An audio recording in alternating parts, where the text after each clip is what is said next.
Get ready with me svidaniyaga. Xullas bugun qizlar biza pochchaylar bilan svidaniyaga restoranga ketyapmiz.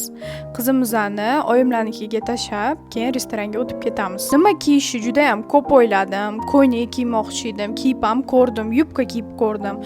Lekin menga komfortni bo'lmadi. Shuning uchun baribir shim kiyaman. Shimimni dazmol qilib bo'ldim. Aytgancha bugun bo'yandim va sochimni shunaqa yig'ishga qaror qildim. Qalay chiroylimi? Kommentariyada 1 dan 10 gacha baho beringlar. Men shim kiyaman, ichimdan bazaviy oq futbolka kiyaman, ustiga bitta chiroyli sviterim bor, o'shani kiyaman, hozir ko'rsataman. O'ylaymanki, shim bilan ham chiroyli obraz qilsa bo'ladi. Bazaviy baza bo'lgan kiyimlarimni kiyib oldim. Endi sviter bilan obrazni yarki qilamiz. Menda shunaqa qizil sviter bor, kiyib ko'rsataman.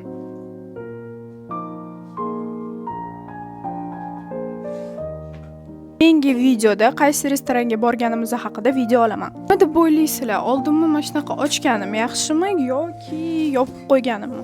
Men o'ylayman, shunaqa ochib o'tirsa chiroyli turibdi. Aksessuarlarga o'tamiz. Sviterimni men bu zamoglari kumush rang bo'lgani uchun kumush zirak taqaman va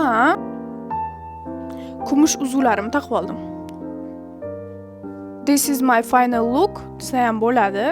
Ustimga kurtka kiyaman, oyog'imga ugi kiyaman, bo'ldi, boshqa narsa kiymayman. Xullas, oyog'imda ugi bo'ladi va bo'ldi.